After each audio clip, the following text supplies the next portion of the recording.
So good day, no? Papalit pala tayo ng diaphragm ng YTX. So ito. Ayan, no. So tinagilid lang natin. Hindi ko na tinanggal kasi matagal siya tanggalin. Tsaka ayan, niluwagan ko lang tapos tinagilid ko na lang. So mataas kasi, medyo lumalakas kasi siya sa gas. Kaya titestingin ko magpalit. So ito yung ilalagay natin, no. Replacement lang to eh. Sa Shopee ko lang siya nabili. So ito yung luma, kita nyo may gas-gas na. Tapos medyo wala naman siyang butas, pero ayun, may gas-gas na. Tsaka tumataas din yung kanyang minor. Ayun, ito yung comparing natin sa kanya. So baka dito yung dahilan, no. So itotono ko siya mamaya, pero tetestingin ko muna siya sa mga susunod na araw. Ayan, so halos magkaparehas lang naman siya. Ayan, papansin ko kasi tumataas na yung konsumo niya sa gas. So baka dito lang kailangan magpalit. So ito yung bago natin, ayan. So swak naman siya. Ayan. Yan, ang easy to install lang naman yan. Ayan, di ba? Mas maganda. Bilog na bilog nung lapat niya, hindi sa kagaya sa stock. Ayan, nakabit na natin.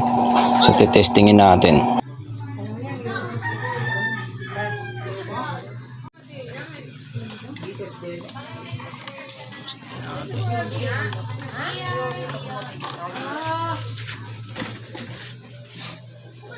Buti niya po nang di pumasok na siya, hindi pa niya dinampot.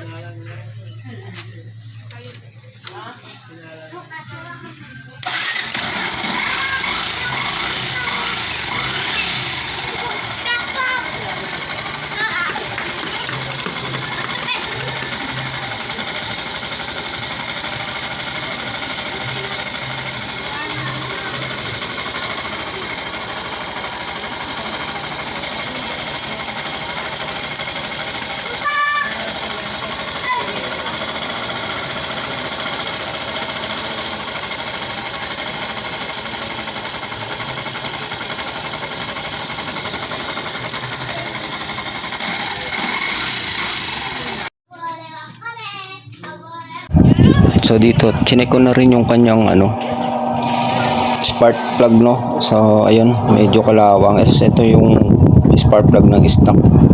So hindi ko ma-setting, no. Ayan, ito para may special tools pala yan dito. Check na rin natin. So pero sa mga susunod na araw, titestingin ko yung mga setting ng hangin niya. Unti-unti.